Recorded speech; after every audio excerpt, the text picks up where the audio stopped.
سامعین ناظرین السلام علیکم، آداب۔ انفیکشن کنٹرول سوسائٹی کے صحت.net چینل سے آپ کا میزبان ڈاکٹر حسن نواب آپ سے مخاطب ہے۔ کانگو وائرس کے بارے میں معلومات آپ تک پہنچائی جا رہی ہیں، جو کہ ایک ہیمریجک فیور کا باعث بنتا ہے۔ اس وائرس کی منتقلی کی روک تھام کے لیے کیا اقدامات کیے جا سکتے ہیں؟ اس کے لیے ضروری ہے کہ ہمیں وائرس کے پھیلاؤ کا طریقہ معلوم ہونا چاہیے، اور اگر کہیں پر ہسٹری ہے، کسی علاقے کی ہسٹری ہے کہ وہاں پر مریض اور یہ مرض پھیل چکا ہے، تو وہاں کے جانوروں کو خاص طور پر منڈی میں نہیں لانا چاہیے، تاکہ وہ دوسرے لوگوں میں اور دوسرے جانوروں میں یہ مرض پھیلانے کا باعث نہ بن سکیں۔ وائرس کی منتقلی کی روک تھام کے لیے ضروری ہے کہ متاثرہ مریضوں کی قربت سے گریز کیا جائے۔ اگر ہاسپٹل کے اندر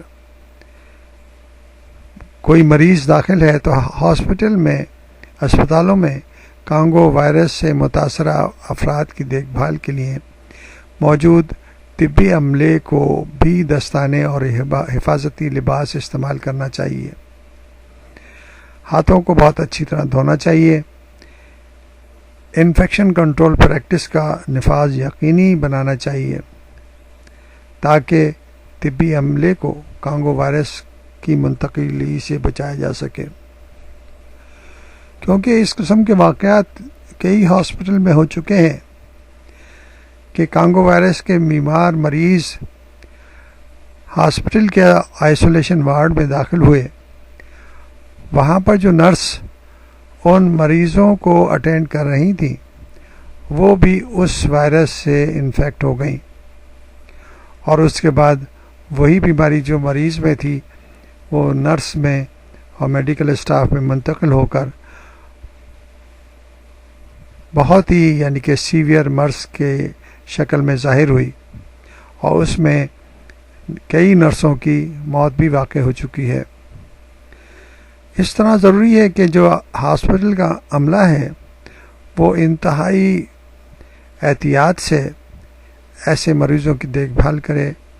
ڈاکٹرز کو بھی چاہیے کہ وہ ایسے مریضوں کی دیکھ بھال کرنے میں یا ان کا علاج معالجے کرنے میں احتیاط سے کام لیں، نہیں تو یہ مرض ڈاکٹروں کو بھی منتقل ہو سکتا ہے، ہاسپٹل کے عملے کو بھی منتقل ہو سکتا ہے۔ اور بعض دفعہ تو ایسا کیسز بھی سامنے آئے ہیں کہ کسی مریض کے آپریشن کے دوران خون سرجن کو لگ چکا، اور اس کے بعد اس کے ذریعے وہ سرجن بھی بیمار ہو چکے ہیں اور ان کی ڈیتھ بھی ہو چکی ہے۔ تو اس لیے ضروری ہے کہ ہاسپٹل کے عملے کو احتیاطی تدابیر اختیار کرنی ضروری ہے، اور یہی احتیاطی تدابیر مریض کے رشتہ داروں کو اور عزیزوں کو بھی کرنی چاہیے۔ یہ نہ ہو کہ جیسے ہمارے ملک میں یہ بہت ہی ضروری سمجھا جاتا ہے کہ کوئی مریض ہاسپٹل میں داخل ہے تو سارے عزیز قریب دوست احباب اس کو دیکھنے کے لیے جاتے ہیں، اور وہ ایک انتہائی خطرناک عمل ہے جس سے مرض پھیلنے کی وجہ مرض اور بھی آگے لوگوں میں پھیل سکتا ہے۔ تو اس لیے احتیاطی تدابیر اختیار کرنی انتہائی ضروری ہے۔ ایسے مریض سے ہاسپٹل عملے کو اور عزیزوں کو اور احبابوں کو اور قریبی دوستوں کو احتیاط برتنی چاہیے۔